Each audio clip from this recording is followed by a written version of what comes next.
Uh, I wonder if this is gonna be like if once we get into like the whole thing, would this be just something that goes through like just as like a weekly thing rather than like every so often, you know? Maybe. Well, we'll have to see. Yeah. Anyway, welcome to the HZRDCast episode 2 of Sunset and the Sun, where we literally talk about anything from gaming to, entertainment stuff. One of these days we'll get like a decent intro. Hell, I think our whole shtick would be there is no intro. But anyway, Eat. it is Saf and I here once again. And so starting off with the title, actually, it's more based off of the whole thing of next season of Destiny 2. Now, if for some reason you guys don't know, both of us, we are very, very avid players of Destiny 2. We've been kind of following it for a while. Saf has definitely been following it farther than me, back in Destiny 1, by like actively playing it. Meanwhile, I was just there for the lore. But so we've been kind of going through it. We've been going through, ever since day one of Destiny 2 when it was back on Battle.net. And so now that we're kind of getting close to the end of the current season that's going on, they previewed the new season where essentially it's just like we're stuck in a simulation. Like some, how it's like the Matrix type deal? It's like Yeah. it's like essentially that's what we are. The Guardians are the agents that realized We are Neo. we We're all we Neo. are Neo. We are going into the Matrix. But I think the cooler thing about it is that we're actually bringing back a an old friend of ours, technically, of Mithrax. I mean, he was talked about before in Beyond Light, but he was only really mentioned and not, no real interaction. And I think the last time we had interaction with him was back during the, what was it? Was it Joker's Wild, I think? With the E- message? With Yeah, the last time we had interaction with him physically was with the um 0 hour mission Yeah. Or where we essentially, had to pick it up from him. mm-hmm. And I think the one thing is that like a lot of people who, like, if you don't know who he is, he's essentially somebody, like, he's a fallen captain. Is it a captain? Yeah, captain who allied with the Guardians, and he created, I think, the House of Light, if I remember correctly. Let me actually, Yeah, he created yeah. the House of Light. So he Mithrax started out as part of the House of Wolves. He eventually left that and joined the House of Dusk, at which point he later on went to go ahead and leave them and was basically solo for a while and teamed up with a fire team of guardians until he eventually created the House of Light. Mm-hmm. Yeah, and this was during the he decided to ally with the last city and create the House of Light after if an encounter with the young wolf. Apparently, that's like, I'm looking this up on the actual wiki itself. Oh, you're on Destinypedia or something? Yeah, essentially what it is that it's saying like, oh yeah, we've been called the young wolf. So it's like the Guardian apparently kind of like their interaction, caused him to go and become, you know, found the House of Light and become, the Kell of Light. And I think the cool thing is that we also find out earlier is that he is a splicer, and in the world of Destiny, a splicer is kind of like a somebody who is, who's modified themselves to be able to, you know work with like cybernetics and hacking. It's like it's not as extreme as Tanix and Atrax, but it's still the fact of like, they're able to work with machines better than normal Fallen. And I think it's really cool that we actually kind of get that information, especially since, with the last time that we actually really dealt with splicers was, if I remember correctly, it was back in the Plaguelands, if I remember correctly, during Iron, I almost said Iron Banner, Rise of Iron. So the first time we ever heard of splicers was with Skolas, because Skolas used them to hack Vex technology. You're right, yeah. Almost forgot about him.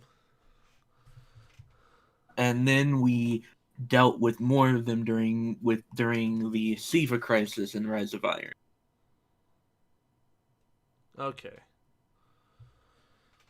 So splicers, funny enough, even though a lot of people associate it with Siva, have existed in lore and story before Rise of Iron.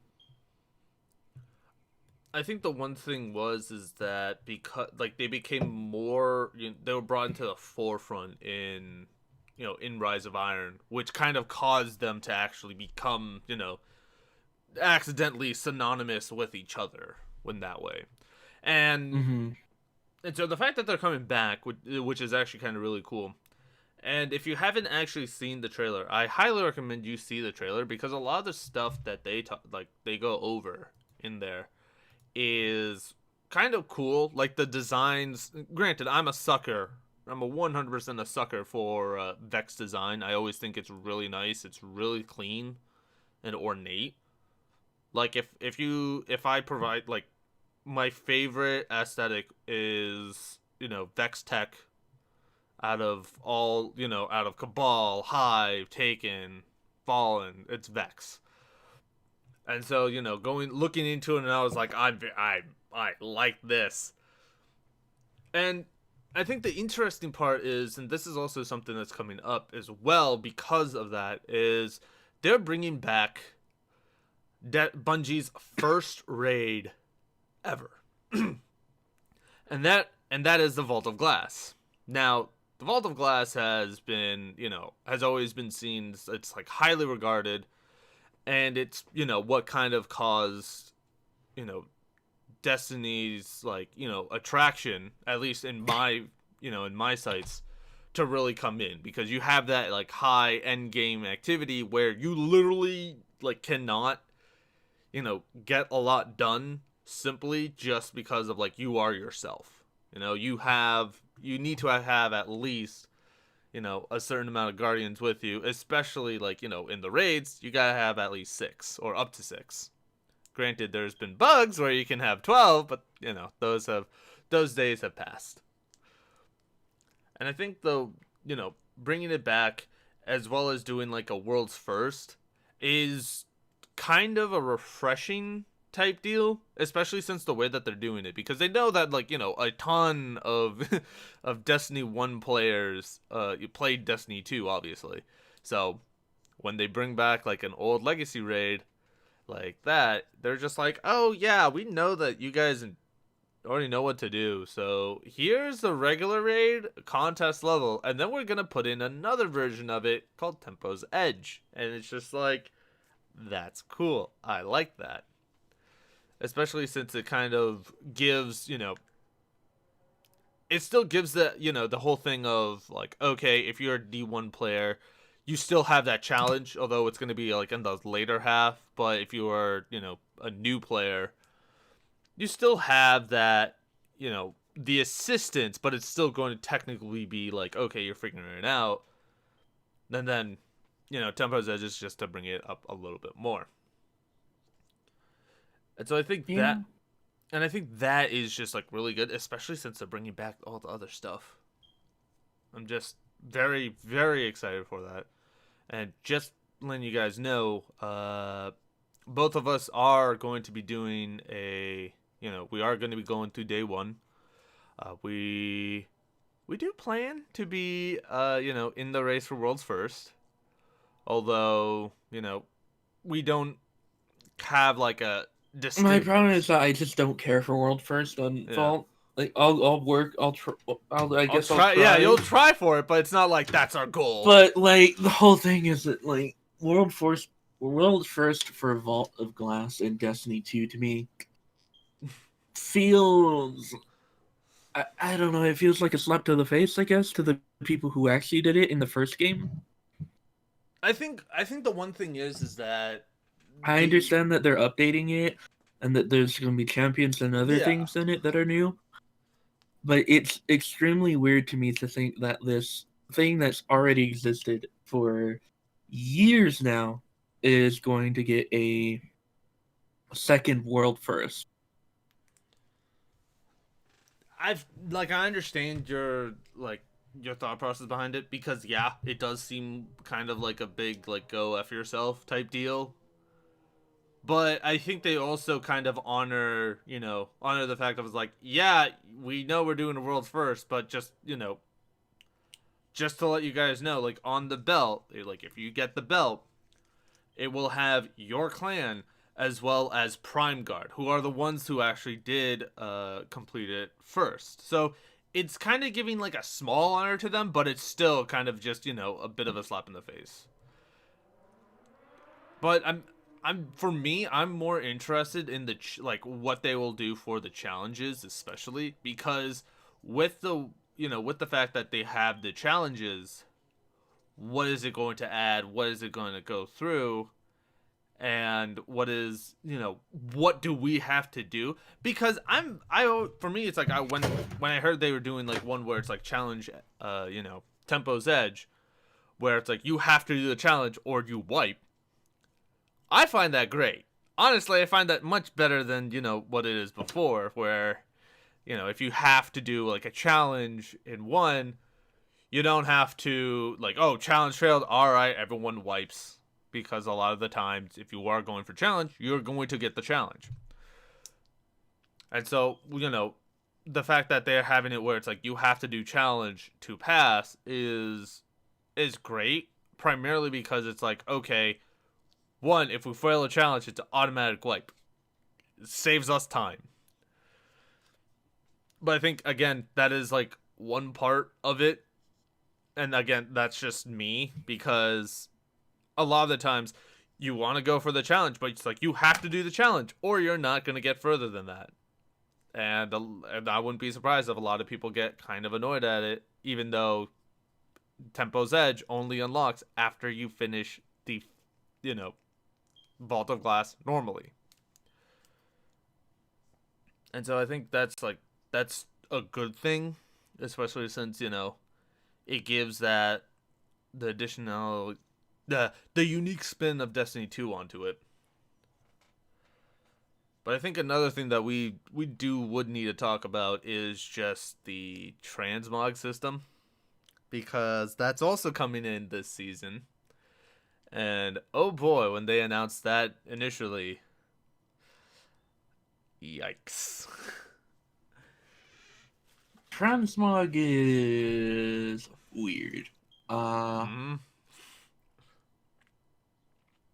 Because it makes no sense to me that you would put a cap on it.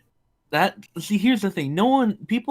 Even though some people have a problem with it being monetized, we all predicted that it was going to be monetized in some shape or form. We all predicted that. So that's not a surprise to anyone. The problem was that no one predicted that it could be capped. People thought they were going to put it as like a tedious grind or something, or just make it annoying to get in games.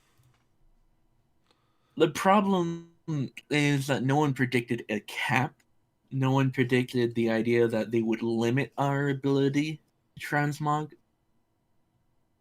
And so now that they've done that, and we see that instead of going the smart way and just making it tedious to grind, they're just going to go ahead and say, screw you, you can only do this many like things this season. It's not even like I think people would be less annoyed if it was like, oh, you get to do this many a week. But no, instead it's for a full season, which lasts like 3 to 4 months. 3 to 4 months, and you're only able to do like 4 sets of armor for the first season, and then after that, 2 sets of armor. Yeah, and I think the one thing is that this is also something that like can like as we'll still kind of focus on the transmog system, but it also kind of goes into other stuff. Like because like both of us we talked about it beforehand and while we're going through it.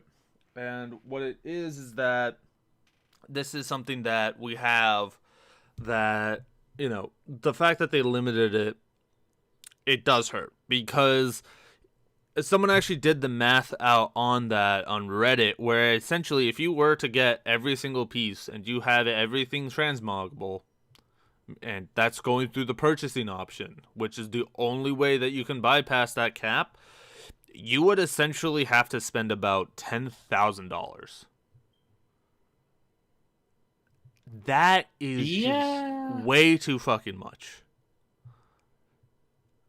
And the one thing that I hate the most is that out of all of it, it's that they don't limit it on not just, oh, this is how many you can get. This is how many you can get per character. Like, you can get 4 sets per character.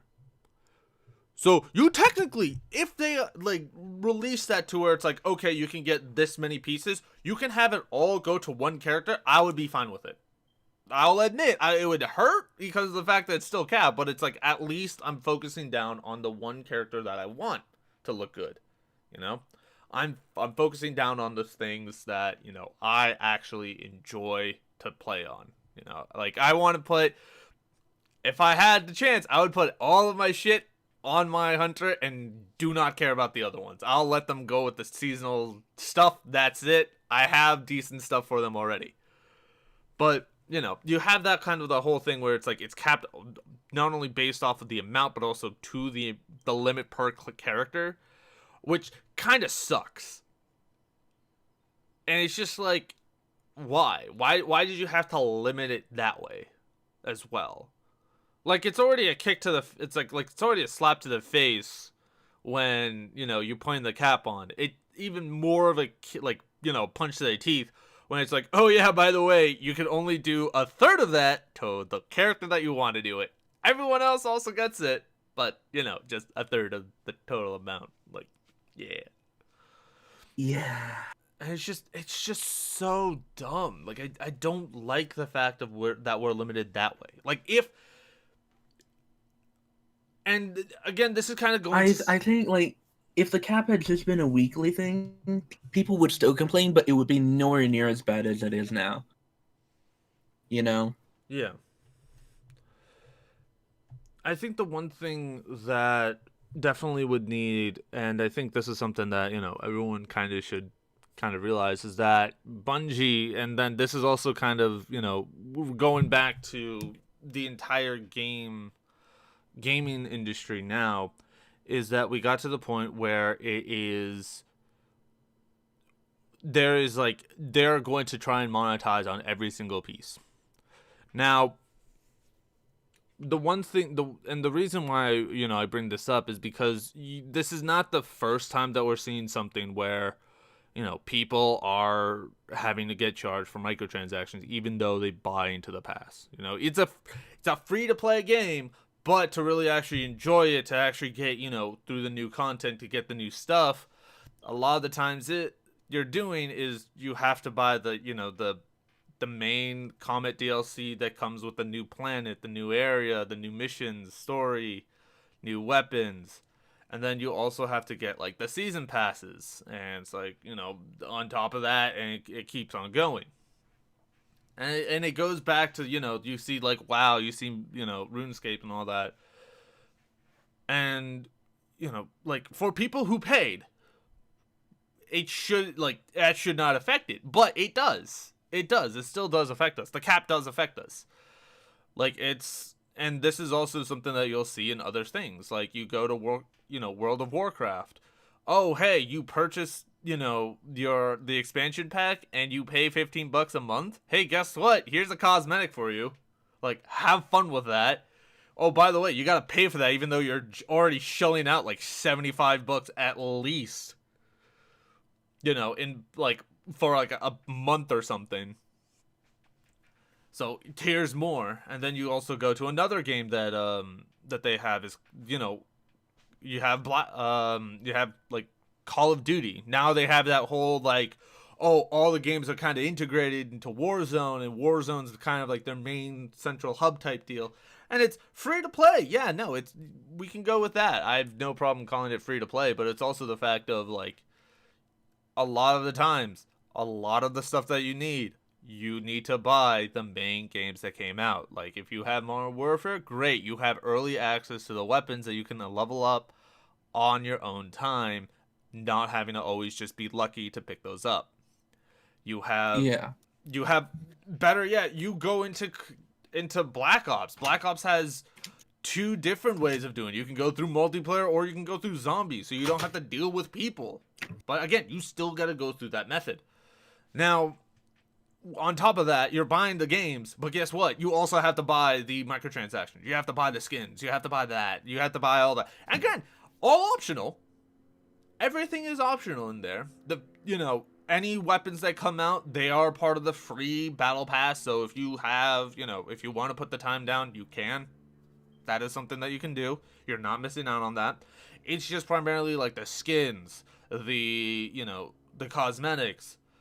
And a lot of the times those are kind of quote unquote shortcuts to getting those weapons. Because you buy a type of, you buy a certain ornament or a certain blueprint, so to speak, in Call of Duty, you essentially can, even if you have the base weapon locked, you can still use the blueprint and still use the weapon. And so it gets one of those things where, it's still, even though it is free to play, you're still paying regardless of if it's through with that. And then even if it is you paying it, you still there's still things that you need to pay for. Yep. And another one that we can even go over, and I think everyone knows this one, the whole loot boxes fiasco of Battlefront 2. You bought the game, but hey, guess what? You gotta buy the shit to actually level up and actually be effective. Granted, they got rid of it, which is good, but it's still the fact of that was a thing that happened. And then we don't have to, we can already say like, hey, look at every single game made by EA for FIFA. There you go. You get the point. And I think the one thing is that microtransactions at this point are an unnecessary evil that turned necessary. And what I mean by that is that a lot of the times microtransactions are not needed, but also sometimes they are. Like a good example is go through GTA Online. You get free content, you get free you get free heists, you get free missions, creative stuff, creative ideas, all that stuff. And the main reason why is because the microtransactions of shark cards are paying for what it is. Like, the only time that you will ever need to buy, actually buy stuff from this shop or from GTA is the game itself. And then that's it. The rest of the stuff is you can grind for it. It's a pain in the ass because of, power creep. And if you're not rich in the beginning, you're kind of shit out of luck. But it's still the fact of, it's there. There is a way that you can get to it without having to pay it. And that's the one way that I would say okay, yeah, that is a good way of kind of setting that up, where it's instead of us, oh, you gotta buy this, this content pack to access this raid, we're just gonna let the whales pay it for you. And I think that's one thing is that a lot of the companies now, and these are not just only publicly traded companies, also fuck my hair, but you have, like these private companies also gain like microtransactions, and that's primarily just to boost up the revenue stream because they want to get more investors. It's a positive feedback loop at that point. And that's also, that's what the major companies do as well. Like you have Activision essentially just like, yeah, we have all this stuff. We're making millions of dollars a day because of microtransactions. Like, okay, let's continue with that. And then you have EA, essentially, it's like, yeah, a lot of people are just buying our FIFA shit. Like, we don't care, but hey, why not? Yeah. And so I think the one thing is that in this case, they're literally, because a lot of people are saying like, oh, pay with your wallet, right? Like vote with your wallet, voice your opinion with your wallet. At that point, it doesn't matter to them. They don't care because they know that there's going to be some sucker out there who is going to drop the $10,000 needed to literally get every single piece of armor transmoggable. Like, no problem. Like, they don't care. And that's one of the things, is that it gets to that point where it's regardless of what you do, right? There's someone else that is covering your ass. And they know it. Everyone knows it. And the issue is that there's literally nothing that we can do other than somehow removing those whales, which, is the kind of the business term for it. Get rid of those whales out of the actual system for it to go through. Yeah, so, I just don't see that like being a thing though. It isn't. That's the issue. It like the only way that you can get rid of whales is essentially killing the game. And why would you kill a game that's essentially giving you a shit ton of money? Companies aren't going to kill the game unless they do shit like Anthem. Or we can go into Outriders, and this is where the rant is gonna go through. But essentially, just like the only way that you can actually go through and actually end the game off or cause such a negative backlash that essentially it's just like, yeah, no, we can't really support this shit, we don't like that. We don't like any of this. We're gonna take our whale ass out here and go to somewhere else that we can dump the money in. And like that's the only way that you can really do that. And again, that's all on the business end. That's not us. That's not something that we can do. That's something that the company itself would have to do to its own game to prevent that income stream from coming in. And again, that is my perspective on that. If there is, another type of one, up to you. If you think differently, that's fine. You can voice your opinion. I have no problem with that. I'm actually kind of curious on that as well. But enough with companies exploiting, unfortunate players. Let's go to a company who thinks they can try and exploit the system, even though they're literally going to be losing, a lot of reparability in the end. Let's talk about Epic Games' lawsuit. Because and this is something that I will always say, that this is because I know that even though this is not vocal anymore, but there's a minority that still has like, oh, Epic Games is for the people. They don't care about you. No company cares about you. They care about the money that you provide.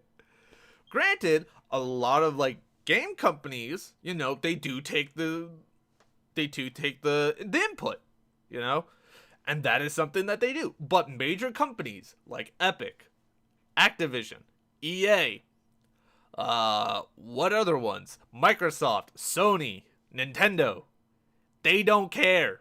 They don't care as much as you think they do.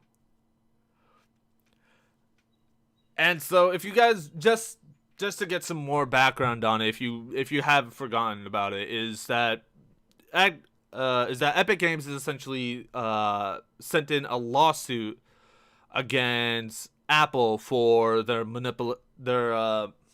anti-competitive tactics. And this is where it gets really fucking stupid. So if you don't and this is gonna come from like a business standpoint as well.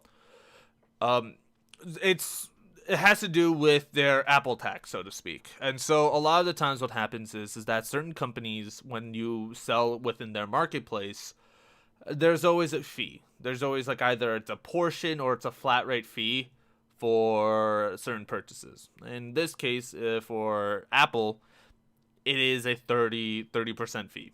So that's why you see if for some reason you're buying music from iTunes, instead of you're seeing like a lot of the popular songs have around like a 129 instead of the usual 99 cents that you see, is because what's happening is that 30 cents is actually going to be going to Apple when the 99 cents that you normally would pay is going to the company.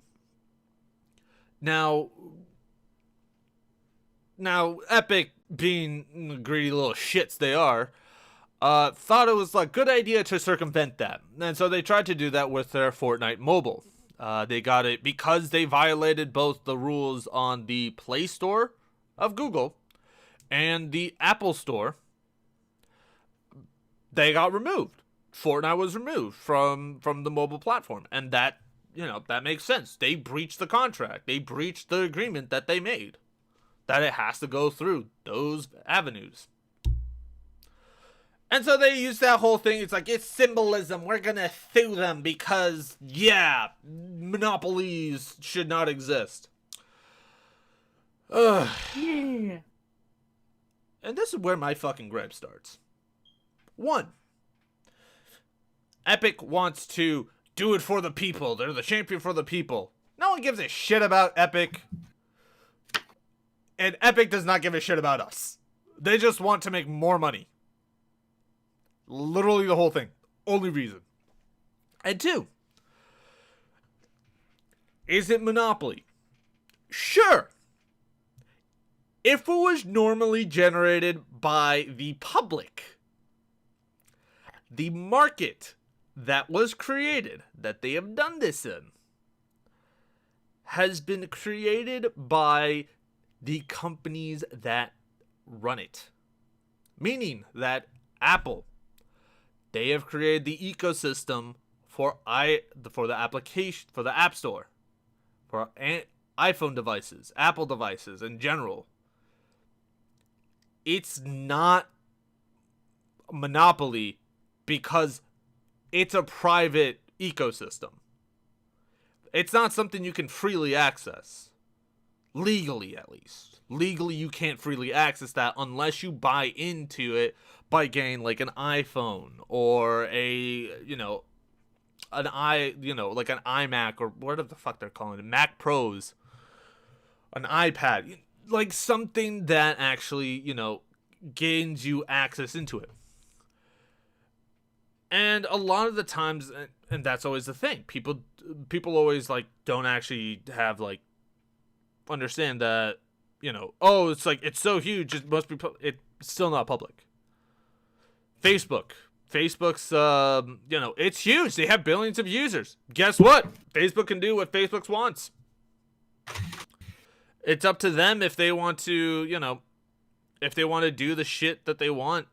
And a lot of the times they do it, they follow the rules because, hey, guess what? If they don't, it gets banned in the certain country, and, well, that's a lot of, income loss to them.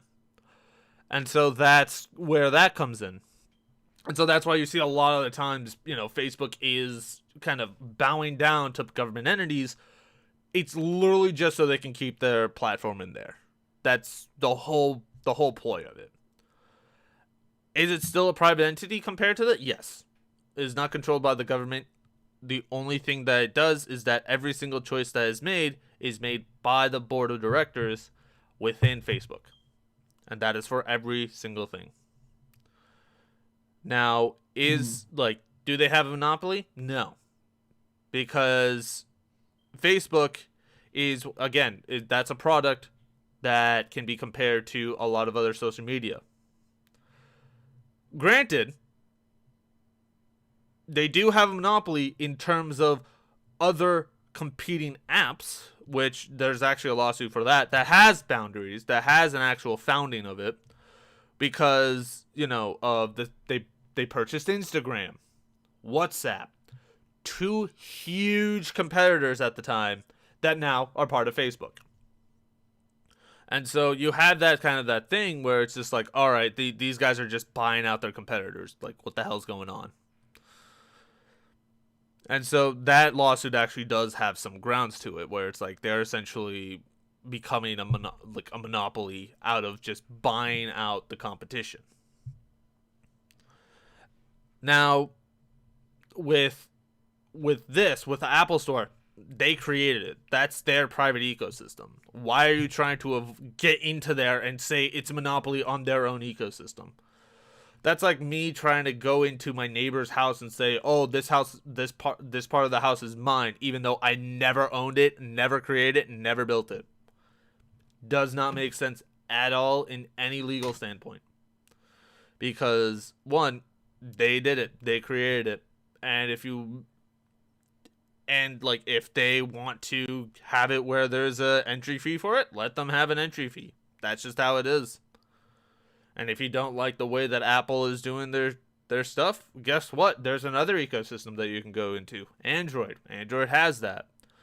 That is another alternative. And Android is more, widely available. Hell, it is out of the different ecosystems that there are within, the operating systems. It's Android by a landslide. Android has the majority of the market in terms of it, because a lot of the phones that they have are the Android phones. They're made by multiple different companies based off of the Android OS system. It's a modified OS system on most of them, but it's still Android. And so you still have that fact of like there is opportunity and there is, that freedom there in terms of that. It's not like and iPhone's the only phone you can get. Nah, there's other phones you can get.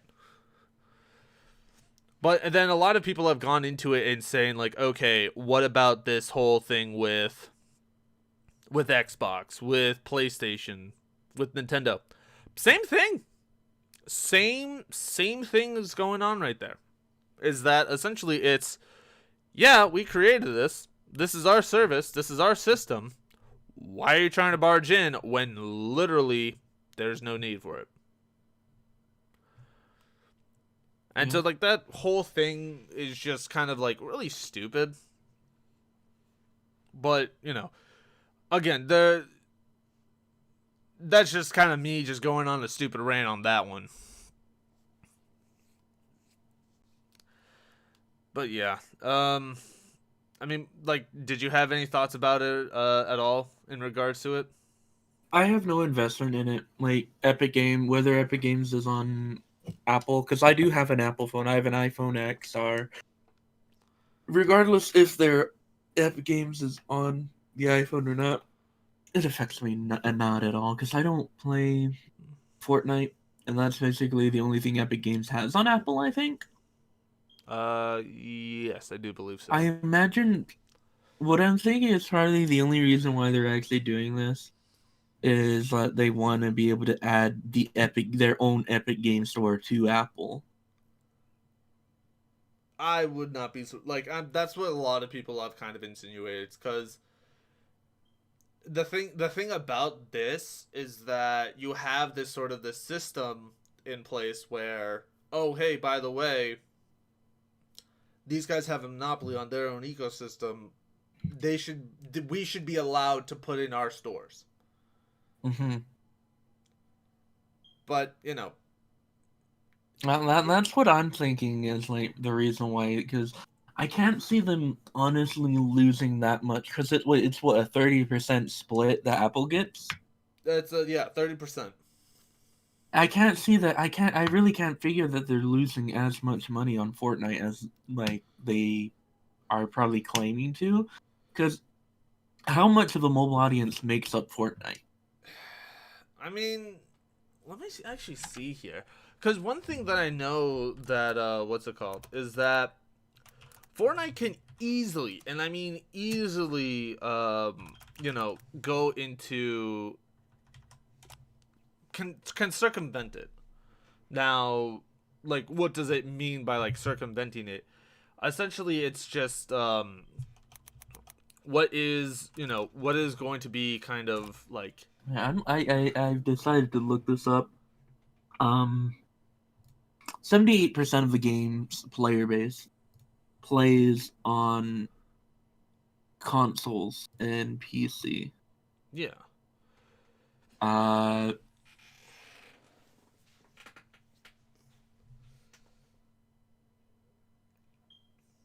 Yeah. there's about 116 million accounts that are mobile accounts,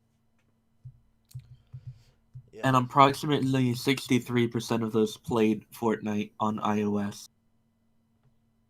Yeah. So even though it's like a majority, it's still compared to what they have on console and on PC. It's not that much. Now, the one thing is, and I think this is definitely, going back into what you were saying before, is that the console, like, with the fact of, trying to make a new store, I think like I think everyone who has kind of been critical of Fortnite has seen it that way.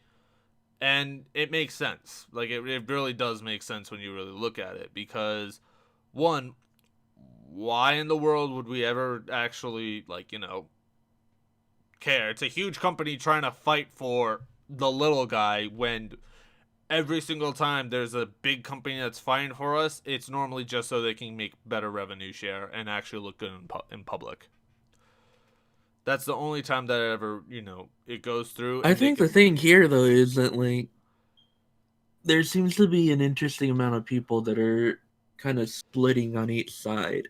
So I think no matter what comes out, no matter what happens, both sides are going to look bad, because it seems like there's a lot of people on Apple's side and a lot of people on Epic's side. So I think no matter what happens here, both of them are going to end up looking bad in either side's eyes. Valid. I think the one, and this is definitely something that is going to be an issue, is that if by some slim margin that Epic wins, this will not be the end of the lawsuits. Because 100% no. Because if Epic's able to get away with this for iOS, I would not be surprised if they go after Microsoft, Sony, Nintendo for the exact same thing, because they also have that. And again, it's the same setup. They created it. They created the ecosystem. They choose what to do. It's a private ecosystem. The company controls it. It's not an open market. And so I think that's the one thing that it can definitely cause that, and I'm hoping that it doesn't, though. I'm hoping that they do lose, because again, it's the fact of like, yes, we're going to sue companies just for that, and it doesn't make sense. It really doesn't make sense. I'm like, why do you want to take advantage of someone else's hard work? And it's like, It sounds like it's weird, because when you really look at it, right? Essentially, it's like quote unquote communism in the corporate world that they're trying to strive for. Which is weird to really think about, but it's like when you look into it, that's kind of what it is that you have it where, okay, these guys, like, okay, this company is already making so much more, and it's like, I want to get part of that, but I don't want to pay their price. Equality!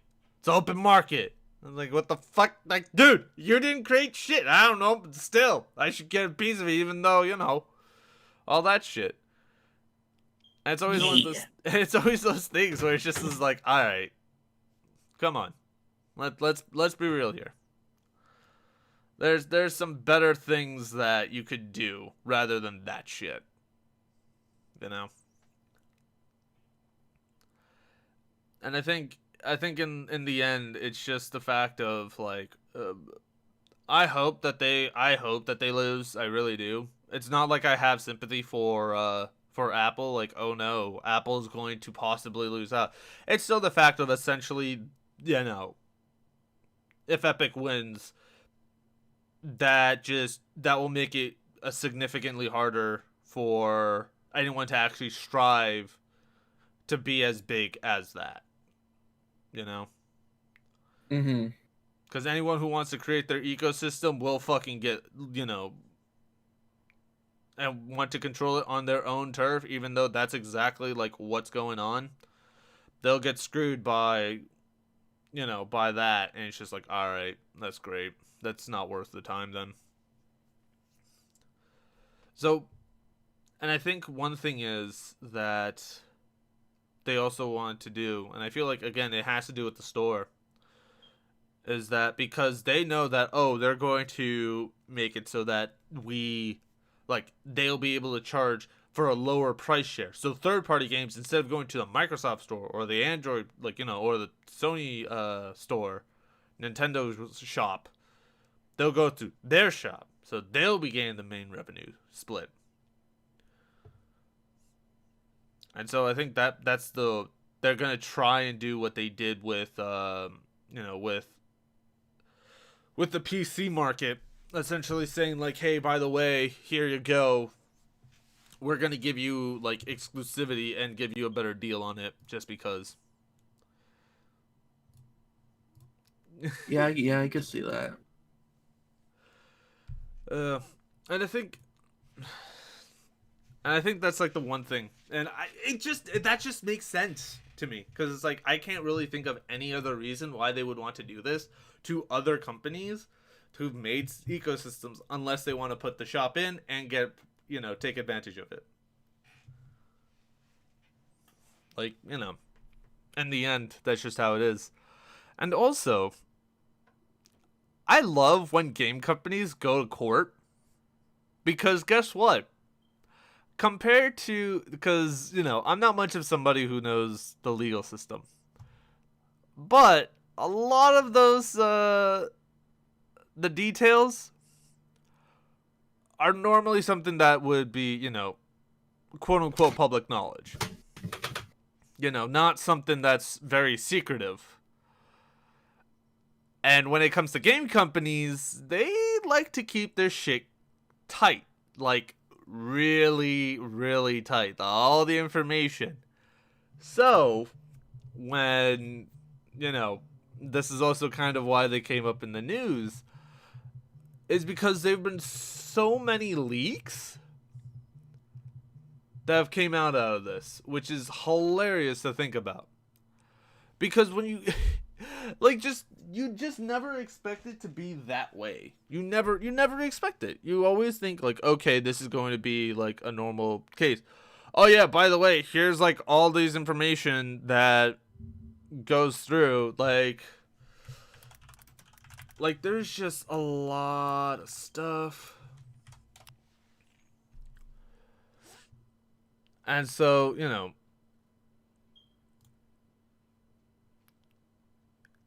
it gets, it has this whole thing where it's like, okay, this is just, you have these emails, you have all these things like set where it's just like, oh, this is going to be interesting. Like, to give you an idea, there was supposed to be, like, the leak was there were supposed to be, like collaborations with different artists, like they did with Marshmello, Travis Scott. And, they had that where it's like, oh, hey, J Balvin was supposed to be in September, Ariana Grande, October, Lady Gaga, December. It just didn't work because of the COVID thing. Mm-hmm. But then there was also a thing that there was going to be a feature in Fortnite for Naruto Uzumaki and other anime characters. Oh my god. In season 5 And to give you an idea, there was going to be, collaborations of John McClane, from Die Hard, The Bride. Don't know that one. But, you have like, you have, other than Naruto, you got Samus, you got Katniss, you got, LeBron James. Like, ugh. Like, goddamn, dude. Like, it's just, like, my god. And it gets to the point where it's just, like, you have this whole thing where it's just, okay, this is, like, so much. But even then, it gets better. It gets so much better. There has been,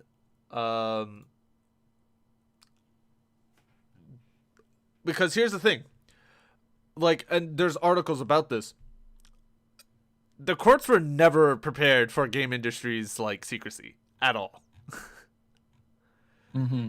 And so let me see here if I could find that. Yeah, so another thing is that we would be able to go into how much they have put in for their exclusives. And so if you haven't seen the tweet, essentially what it does is that they've actually kind of gone over like how much they have spent on it. And I've talked to Saf about this before. And just to give you an idea on just how ridiculous this is because if you don't know, like, Epic Games like to give out free games, and a lot of the times they're pretty good games. Yeah. So Subnautica, a game that I hopefully will always, will recommend. Even if, if you're not into the horror, it's good for horror though. If you like sandbox, it's good for sandbox. And it's, it has that nice little story that isn't like, if you want that story, you can go through with it. But yeah, Subnautica, Epic Games paid Unknown Worlds, the developers of it, the ones who are selling it, $1.4 million. Now, this is an indie title. An indie title. And then let's go down to Alan Wake. Right? Alan Wake. And this is from a big, this is from Remedy. Kind of like a big deal, a big name. Alan Wake is always just like known throughout the gaming industry, especially since their stories. Fucking wonderful game. How much they paid? $150,000. Now, does that sound right? Does that sound right? Because think about it this way. Essentially, what this is showing is how much they have paid, and then also how many accounts were created for the reason of that, for a reason of getting that game. And then it also kind of averages out, like, oh, this is how much we paid to open up a new account. So Subnautica essentially paid, Epic Games paid Subnautica approximately $1.74 per account opened to redeem the game, meaning that was a new user. Alan Wake, they actually had to pay a little bit more, which is actually kind of surprising, of $2.37. Which, oh wow, yeah, and so it's like you have that kind of thing. But here's the kicker: the best part about this, and this is the best part. And so this has to do with For Honor. So For Honor, their buyout price was $63,000. Straight. That's it. That's a AAA title. Okay. Do you know how much they paid for the amount of accounts that were opened? New accounts. How much? 53 cents. Oh my god. Yeah. Ubisoft is looking at this and is thinking, what the fuck? We essentially got $63,000 from them for them to open up over 118,000 accounts for them to play For Honor. They got robbed. That was a value there. And it fluctuates. Like another one is like I mean, granted, you have some that they have kind of like set up partnerships with that have like zero, like they paid nothing for it because like they already had that. But still, the fact of that whole thing where you go through and you see it and it's just like, okay, what the fuck, And so in total, approximately, it is about $11,658,000 that they have spent on the free games. And on average, Epic essentially paid $2.37 for all the accounts on average.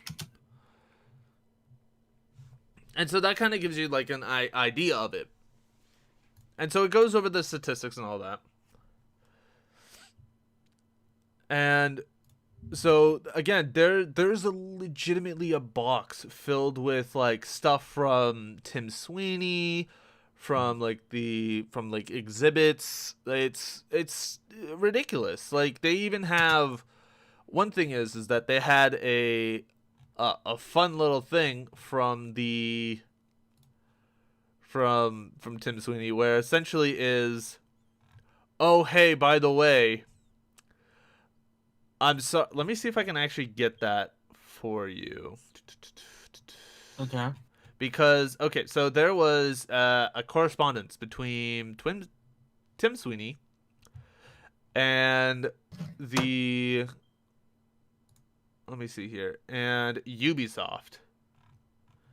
And that was where I brought up the amount. So if you didn't know, how there was actually a time frame that Ubisoft was temporarily unavailable on the Epic Store. So like any of their games was just not available. Mm-hmm. And so there was a part where essentially what happened is, oh hey, just like it's Tim Sweeney essentially, having a correspondent with an Ubisoft executive is that there was an issue with the actual information, and because of that, it was compromised. The security was compromised, and so their fraud was very high. And so what that means is that there was essentially people were getting the game free because of this. And so their fraud rate was, I think, around like 70 to 90%. 70 to 90%. How the fuck do you fuck that up? How does that happen? Exactly. Like, how does it? Because, like, again, this is stuff that we haven't, we don't normally hear. These are leaks. In retrospect, it's likely that if if we had this information on Steam, it's likely we'd be seeing a lot more. But it's still the fact of like, that's there. It's showing that like Epic Games is not as secure as you think. As we thought. Mm-hmm. And so, you have this whole thing, you have this sort of system, and it's just like, oh boy, this is great. This is totally what I want. This is very worrying, to be honest. Mm-hmm. And so they lose, like, it's just so much that has gone through and with all the information. Mm-hmm. It's just insane. And also it gives, what's it called? It gives, it also discloses a lot of the information on how much, Epic, like, Fortnite was actually making. Mm-hmm. So within 2018, 2019, Fortnite made over $9 billion. $5.5 billion in 2018. Holy hell. and 3.7 billion in 2019. Now, I want you to take those fucking numbers and still tell somebody, yes, they're for the people. They are not for the people. They're for the profits. They are 100% for the profits. Jesus because Christ, there's that's so no much. friggin' way that you can actually say that, yes, Epic is, for the people, even though they make more than what you would ever look at in your life. There is no way. Now, granted, this is also, on top of the Epic Game Store losing about $500 million in terms of, what's it called? Hold on, wait, let me actually, costs. Yeah, so they have essentially lost, they're expected to lose 139 million on the store alone, but they have lost 273 million in 2020, and then back in 2019 they have lost 181 million dollars. So to give that in perspective, essentially they have lost the equivalent, if everybody had $1, right? They have gained more money than the entire population of the world, but they have also lost, within the last 2 years, approximately the same population about the US. My God. Yeah, and this is the thing, and there's so much information that is here. Like, there is, like, it shows, the consolidated financial stuff, all this information, everything there that is supposed to be in secrecy. But here we are, because of the fact of, oh, by the way, this is a court. They need to see this stuff. Welcome to reality. This is what the information that, companies hide. Companies, isn't it great?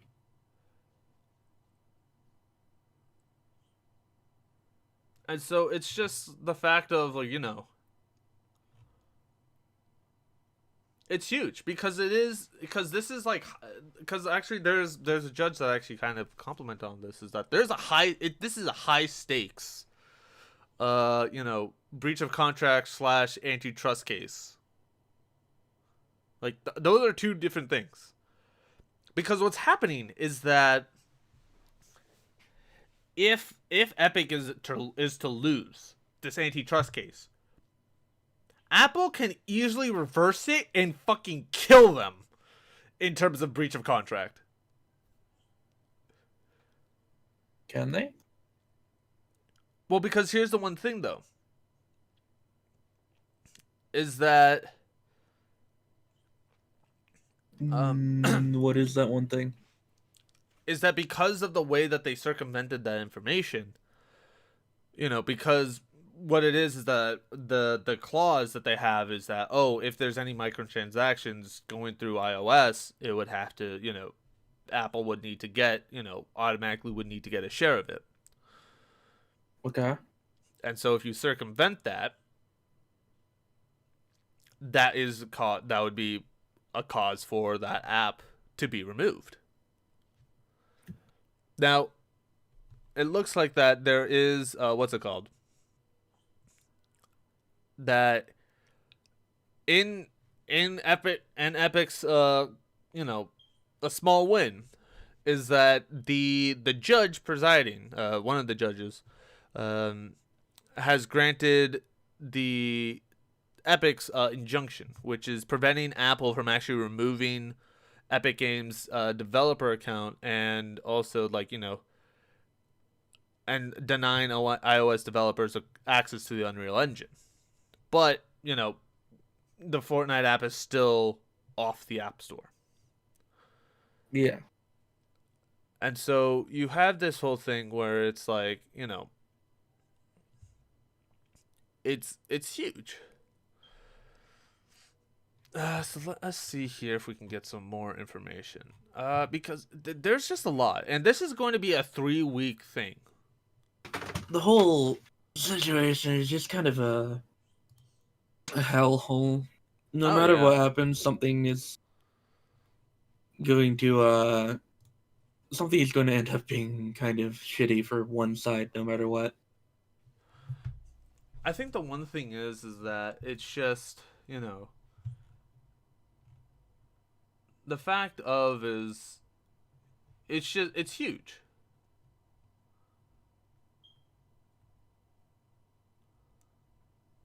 Yeah. And I think the one thing is that people are going to eventually realize like this will have a bigger effect than people would expect. Well, it's going to have a huge effect. Because if this were to fail, it would have ramifications on just like the whole thing about private ecosystem and how that's going to kind of reinforce that. If Epic wins, that's going to shatter the entirety of a private ecosystem essentially, because what that will do is that will grant not only Epic, but that could also grant publishers on putting their own version of their marketplace on iOS, which could cause a lot more problems for Apple in the future.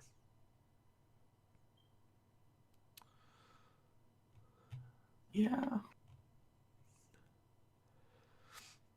I'm And not quite sure how everything's going to turn out, but it's going to be interesting to see how they handle it. yeah, it's it's gonna be interesting. It's just like why, though.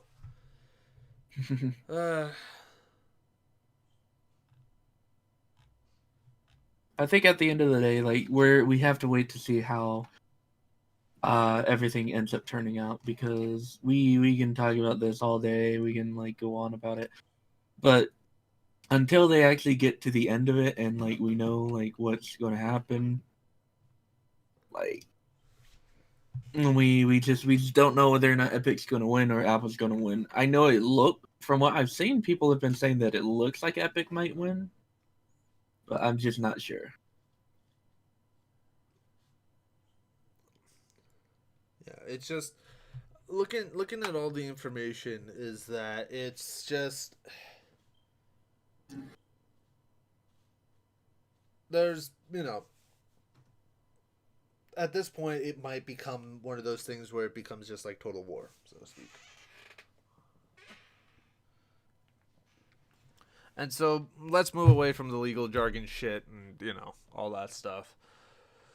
Let's go towards actually some gaming stuff, because let's be real, some big games came out, and oh boy, apparently there has been a lot of good things, and also one of them has been a bad thing.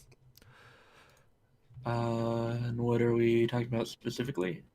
So the good thing is Resident Evil Village. Now both of us, we haven't played it, but looking at the reviews, it's been received well. Mm-hmm. And I think that's always a good sign. Especially it's been something that I've always been I was eyeing it myself. Was like, oh, should I get like, Resident Evil, 6 and 7? I should have gotten 7, but I think the benefit of kind of holding it off is that there's actually a deal on Steam that is for $80 you get Resident Evil 7, you get Resident Evil 8, and then you also get the season pass for 7, and then you also get, I think, a trauma pack for 8, which again is fucking useless. But to give you an idea on how good of a deal that is, uh, Resident Evil 7 is normally being priced at $70, as not $70, Jesus, at $30. Is it 30 or 40? Hold on, let me actually get you the price. Because you have that whole thing going on. Yeah, so it's being priced at $30. And then Resident Evil Village is being priced at $60. So that's about $90 right there. And so that's kind of, that's still a pretty significant amount that you're already saving up. Because you're paying $80 for literally the price of two things that are $90. And then on top of that, you have the Season Pass, which is an additional $30. And then you have the Trauma Pack, which is apparently shit, but $13. But, you have that going there. So, if you haven't picked it up and you want to pick it up, go pick it up. Very good. Very good deal. But also, it's just the fact of, looking at the reviews of it, it seems like it's just a really, really good, I think it's gotten, it's very positive on Steam. Like 90 via Google users, 95% are enjoying it. Like, they like it. Now, let me see if I can get because I definitely remember getting, let's see here, review. All right. Yeah, so it's gained in the low to mid 80s, so that wasn't surprising at all.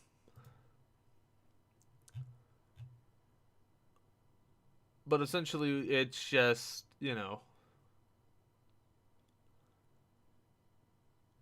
it's gone through, people are liking the atmosphere, people are liking the kind of like the way that the pacing of it. They're definitely enjoying our fun, I wouldn't say little, our fun character. I still will never be able to say this. Dimitrescu? Dimitrescu? You know who it is. But, it's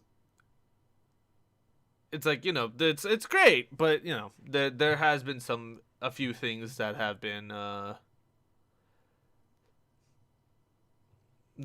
kind of lacking, so to speak, like,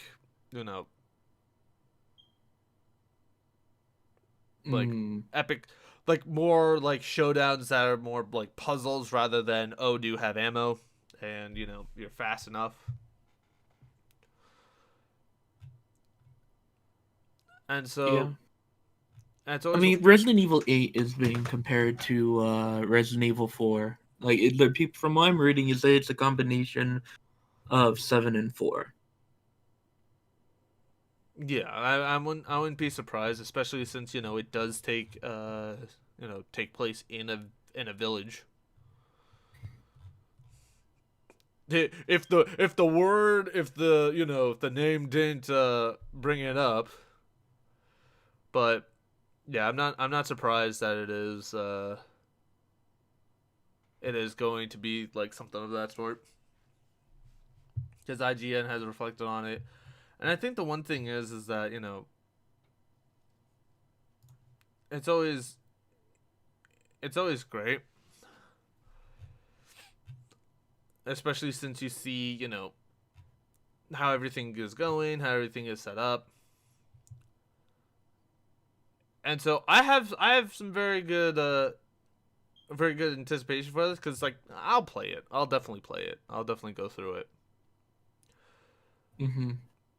But I mean, I want to go through a village eventually, sometime in the future when I eventually buy it. That'll be a while. Yeah. And the other problem is the fact that I already know the end. Yeah, I'm glad that, like, I've kind of avoided that. Thank Christ. But just to avoid going deeper into it and possibly accidentally spoiling it myself, let's go to a game that cannot be spoiled because, oh boy, we just finished it.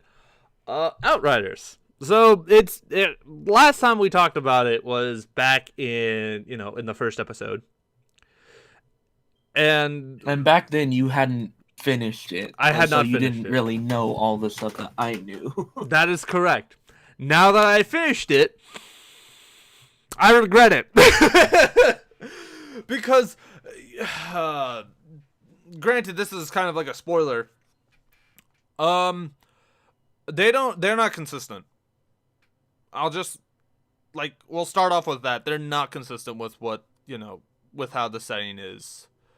Because you have this sort of this game that's going in one track, and then it goes into a different track halfway through. And then it goes onto a third track, and it's just wait, when the hell did we go onto this third track? I thought we were on the second track. But even then, when you're on the second track, when the fuck did we move from the first track? And so you have this whole situation going on, and it's not good because it doesn't flow properly. It feels very sudden. And you also only kill half the fucking bosses in the actual story. So, spoiler alert, there's 4 bosses. You killed 2 of them. The other 2, they're set off on on their own for through the expeditions, which is an endgame activity.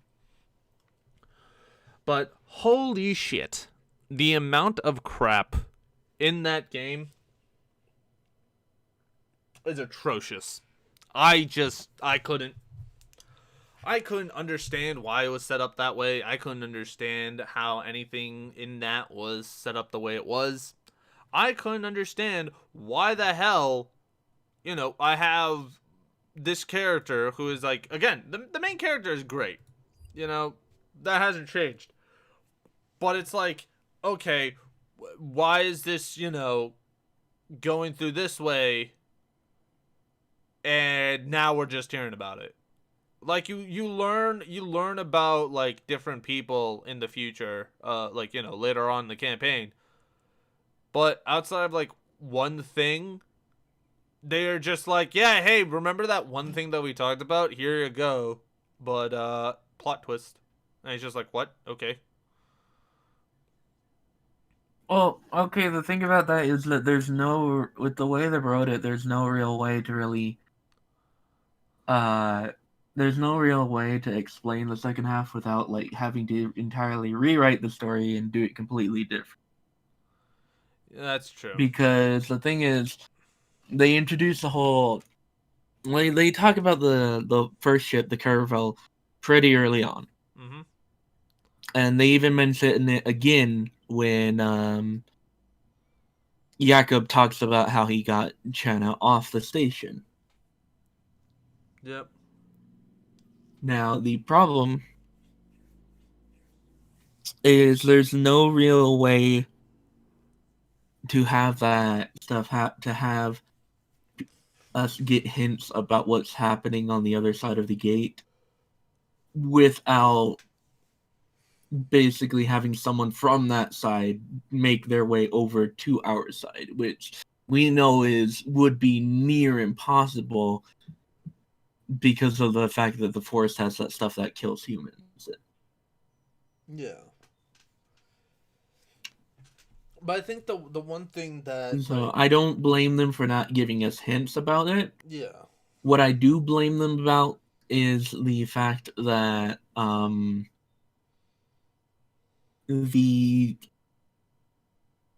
what I blame them about is the fact that we get to the second half of the story, which is basically the desert section. Mm-hmm. And we kind of seemingly we're following the signal to go ahead and figure out what it is. The main plot point of the We find out that it's actually not a regular signal, not a signal that's from something mysterious, but spoiler alert, from humans that had somehow gotten there before us. Now, the problem with that is that the answer that we eventually get, with spoiler alert again, is that they built a new ship with a new engine, called it the Caravel, and made its way to that planet, got there before us. Now, the problem with that is that while theoretically it would be possible, a lot of people aren't going to accept that, because when you really put it down to it, oh, we built a new engine faster than anything else before, sounds like a lot of bullshit. Yeah, it's not wrong. I mean, like, I because thought, like, when I first went through the campaign, I thought that, like, we had somehow ended up back on Earth and that Enoch was just a lie. And that's what was going on, that we had ended up on Earth after it collapsed and, like, it had rebuilt itself somehow. And I thought we had been lied to about the years that we spent out in space. I thought maybe that's what was going on, but no. No. Instead, it's just, yeah, we got to the right planet, but the people that we left behind on Earth somehow got here before us and fucked up the planet for us.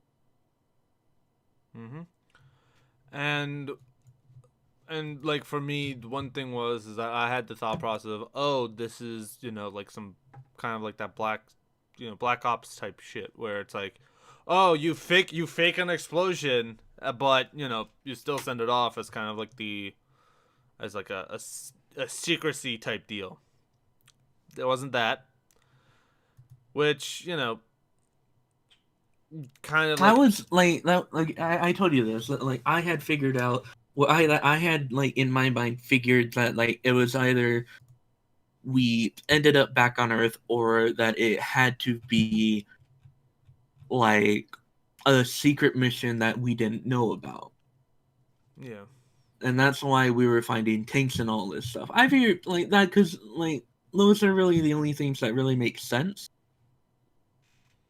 or Yeah. that it had to do with some kind of time travel. Yeah, that was like my two things as well. It's just the fact of like, okay, what is like going on here, but it's just the amount of like crap that was kind of just tossed in like at the last second, like, oh yeah, here's the entire like dumping of the shit, like, yeah, have fun. It was just dumb. I didn't like it. And the worst part is that the two bosses that you fight, all right, Moloch and then Yagek, uh, they just exist. You fight them, and then you go and they become expedition bosses. Why?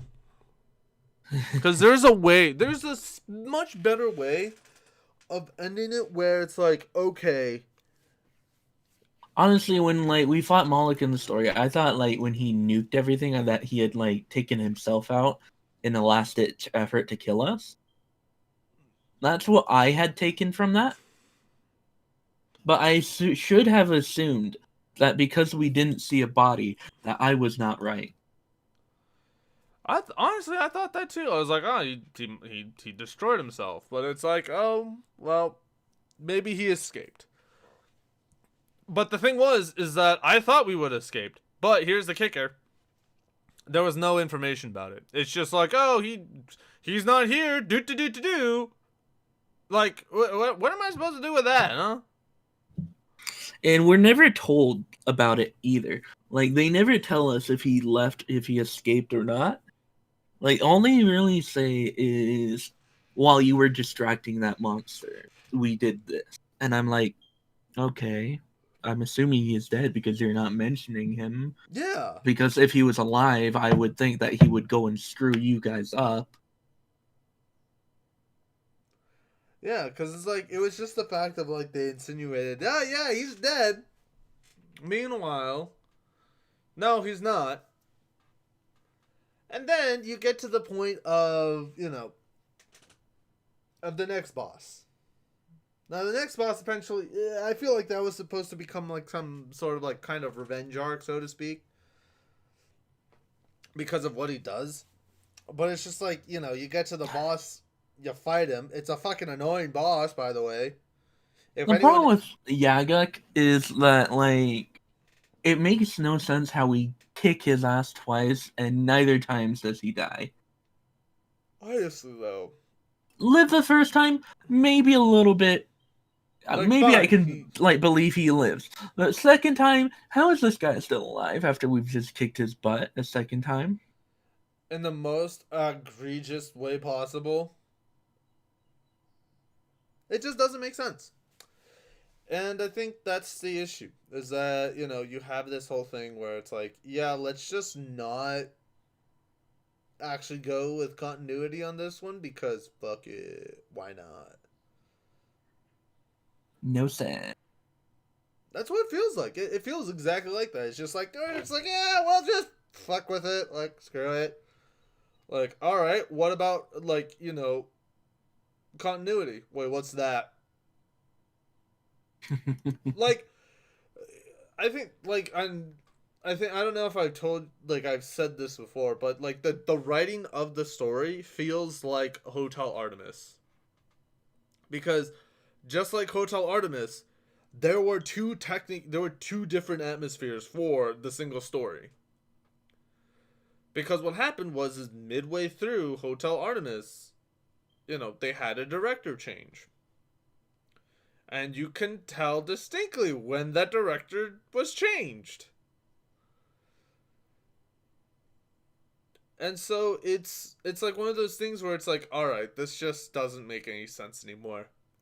Now, fast forward to here, we essentially have it where it's like, oh yeah, by the way, go right ahead, enjoy this.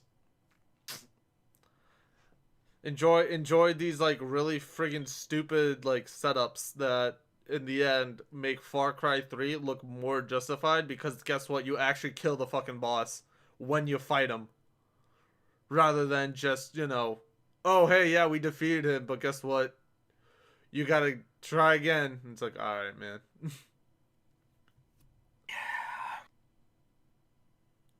That's the shitty part. That's the one thing that I don't like about it.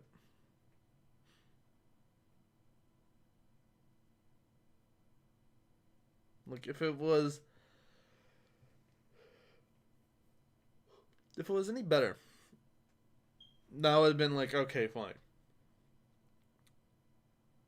Now, one thing that I do want to say is that I have yet to see the expeditions. So I'm not gonna say like, oh, don't buy this game. It's trash, just straight up. Because even though the story I would say to wait for a sale because as it is with the game that's broken, it's not worth the $60 because the game is just like I enjoy it. I love the gameplay. It is incredibly hard to recommend buying it though when it is in the state it currently is. Honestly, though, it's the fact that there's like there's been issues since launch that have not been fixed. They have caused more issues with their fixes, but that being said, it is a decent game. The setup is good. The powers are good. The way it feels like you do feel like a god, even though when we played through it, essentially it was just a nightmare. But again, it's just we would need to wait on it. At least I need to wait on it before I can give my actual my final say on it, because there's the expeditions and the other stuff that we haven't gone through yet. So I think with that, like, it's as of right now it's not looking too good, but doesn't mean that I'm gonna say like, oh, don't buy it. If anything, follow what Sapphire says and be cautious about it. Go into it with a sale, but do not. Which is why I'm glad I got it on a sale from Green Man Gaming. But even then, I feel like it was still a little bit too much because the game is priced as AAA, which is $60, and the campaign is definitely long enough. It has endgame content that will last you a decent while.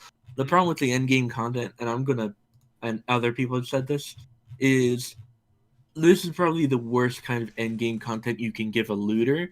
Because let's talk about Destiny, right? Destiny, even though it has problems for loot, you can get the loot fairly easy. You're going to get it because it has a knockout system on that. Outriders not only doesn't have that, but it doesn't have a focused system.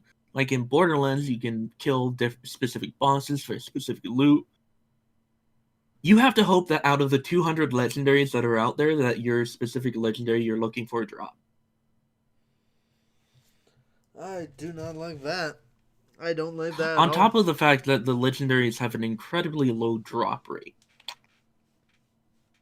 And expeditions are going to be your best bet at getting them.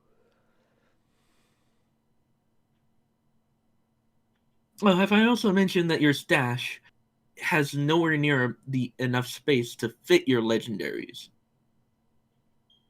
200 legendaries, and the stash I think is 100 slots. That's dumb. And that stash is shared across all your characters. That is way too dumb. That is actually stupid. That's like, why even have the stash then? Mm-hmm. Because essentially what that is what? How many can you hold for the weapons on you? It's like 30 weapons. Yeah, 30 weapons. Huh. Now I understand that included in that is like class specific legendaries. I get that. But even then, That doesn't change the fact that it's pretty dumb. it is. It really is. Because that's still a good chunk of weapons that by themselves could potentially take up all my space. Mm-hmm.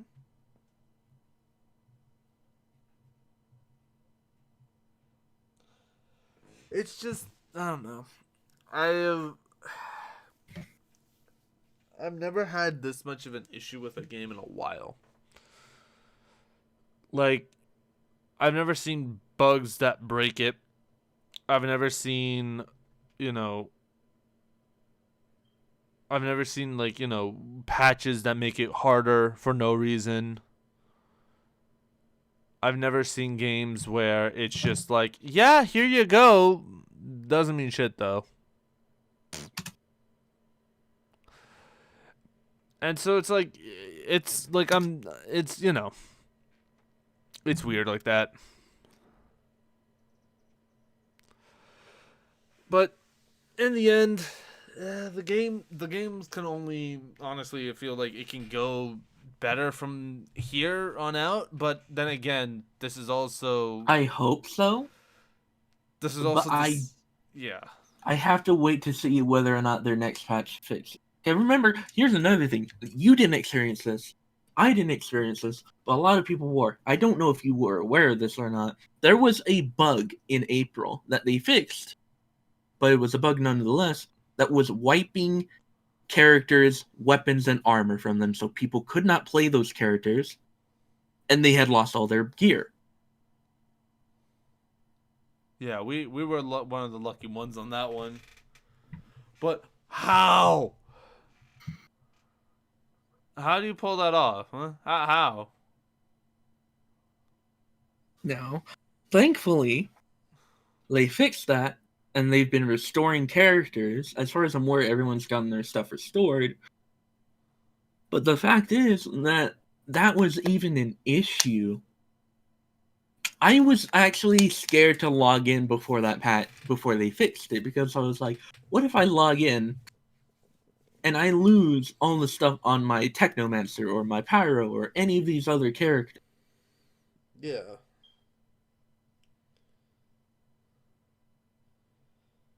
It's just, I don't know. Like, that whole...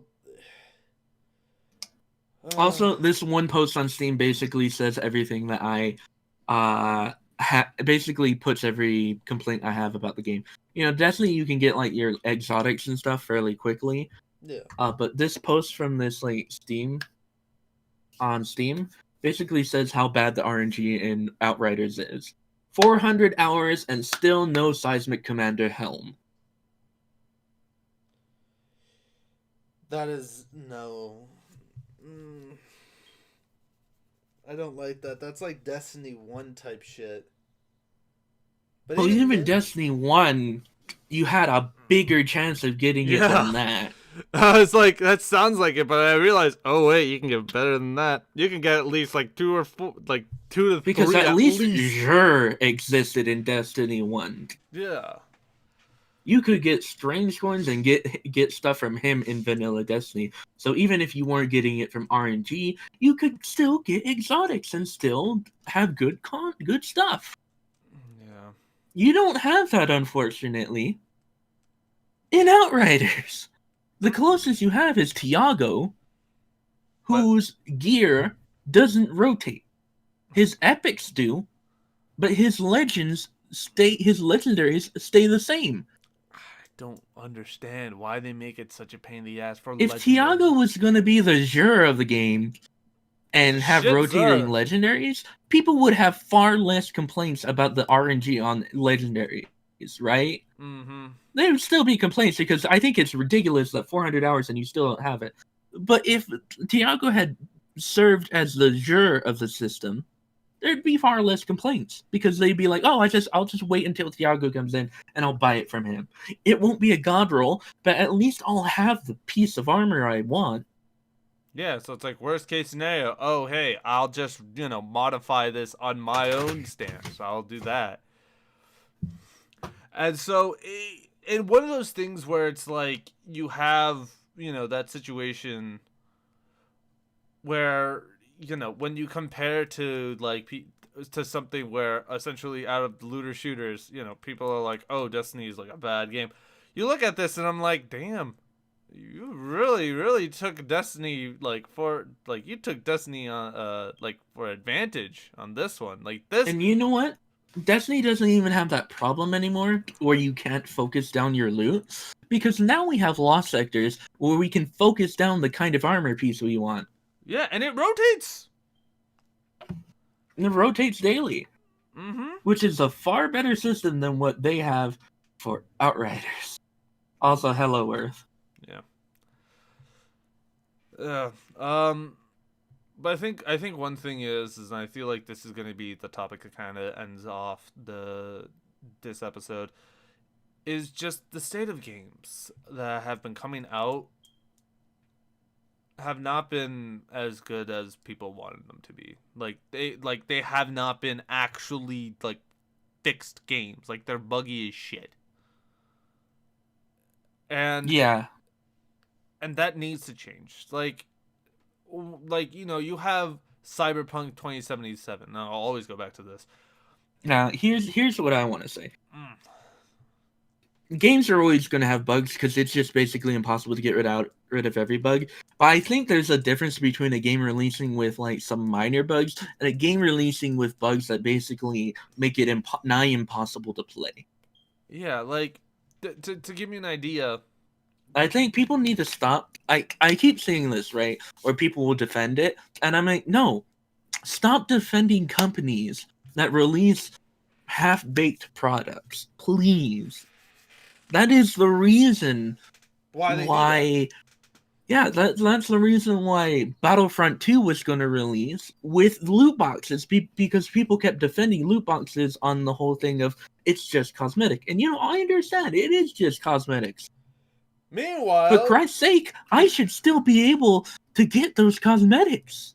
Yeah. Without loot boxes.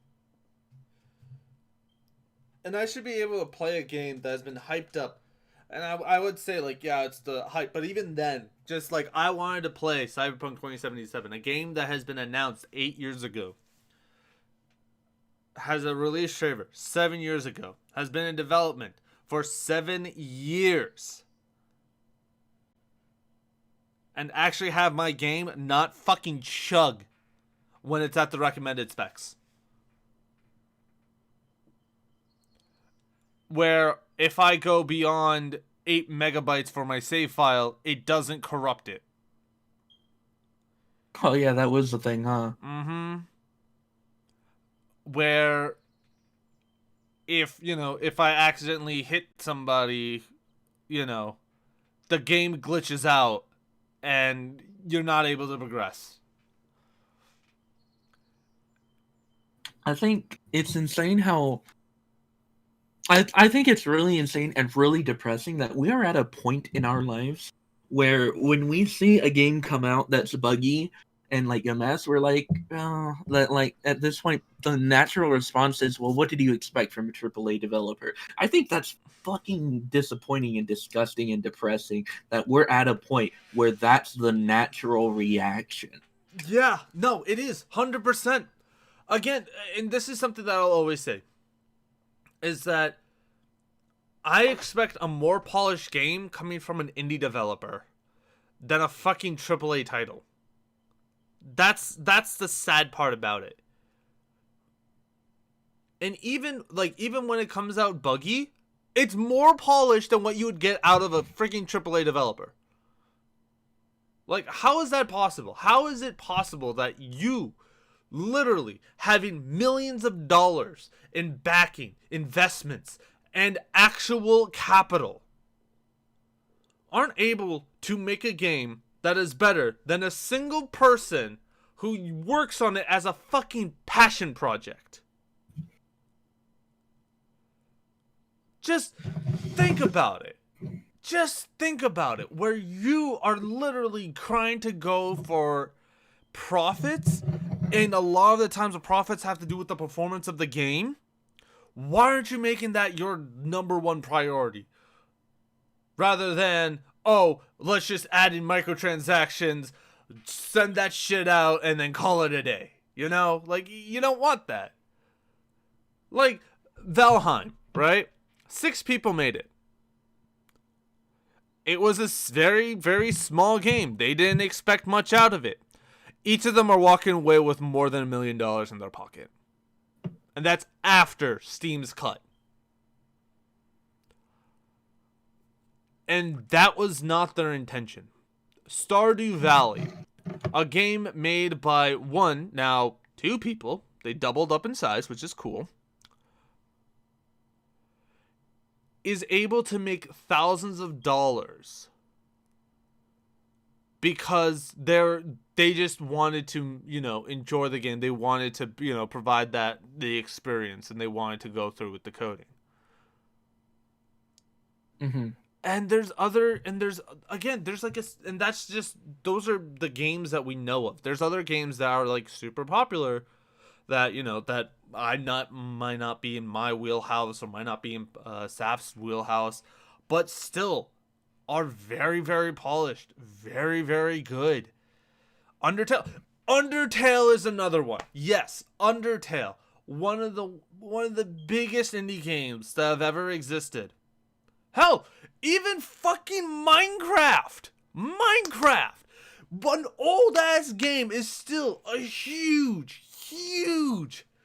game. Millions of people are playing it. Millions more are hopping in on it. And it started off as an indie game. A fucking indie game. Yeah. And Notch, the original developer for Mojang, he sold it for $250 million, if I remember correctly. Hold on, I actually have to see the price that Notch sold Mojang to.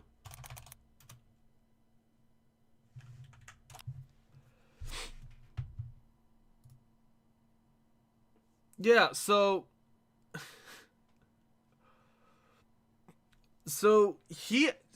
I apologize. I short sold him. He sold the game rights to Microsoft for $2.5 billion. Not 250 million. No. 2.5 billion. And here's the thing. He is still a billionaire as of right now. He is worth $1.9 billion.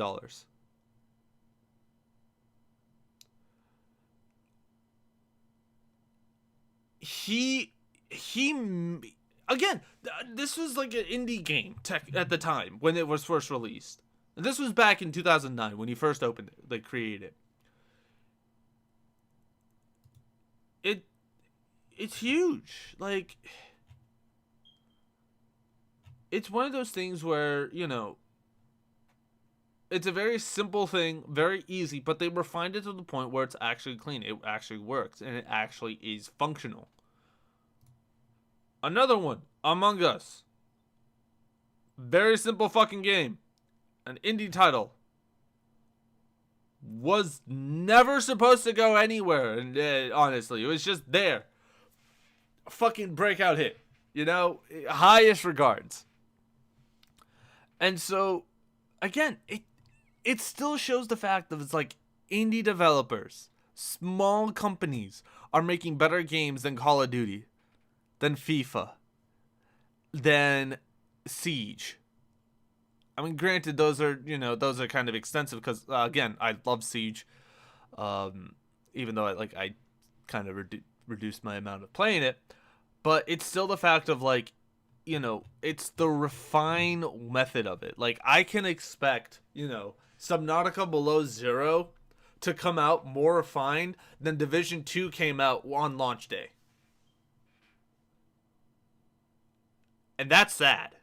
That is sad. There is a reason that, going back to that whole thing, that Subnautica, the rights for Subnautica was $1.4 million, and For Honor was only $63,000. So always keep that in mind, because it's just, the difference of it is just ridiculous. And it's depressing when you really realize that, yes, we are funding companies who can't make a game for their life.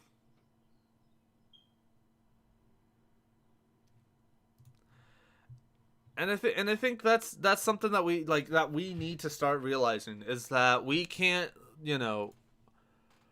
we can continuously build, buy at Activision games or EA games, but you have to also realize that it's like you cannot hype up a game from a AAA developer anymore. You really can't. Sadly not. Because it's at that point where you have to take everything with a grain of salt. And it is a very small grain of salt that you'll be taking it with.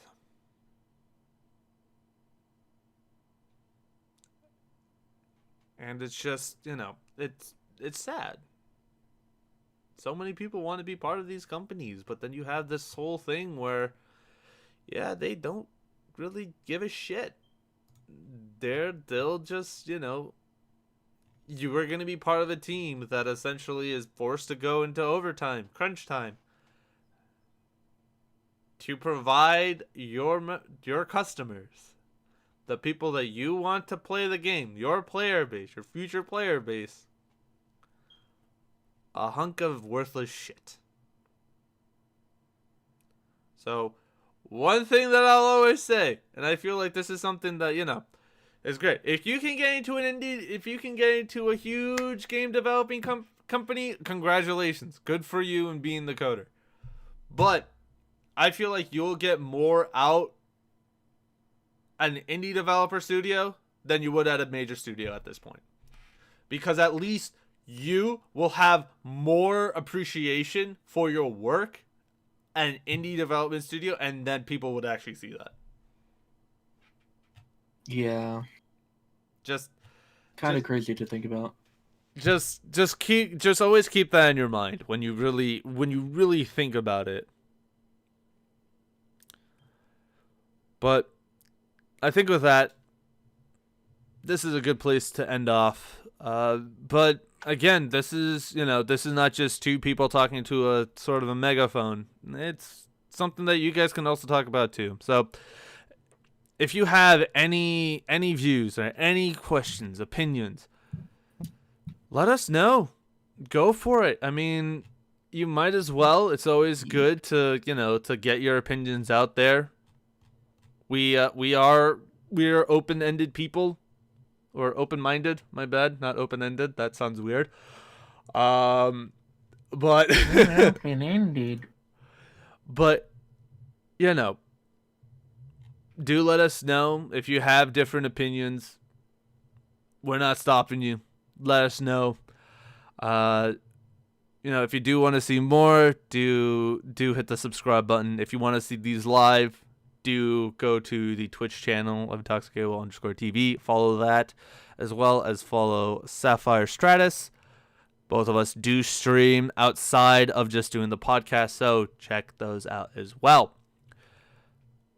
But with that, that's going to be it for now. Thank you guys for watching. Hopefully you guys have enjoyed. I'll see you guys next time.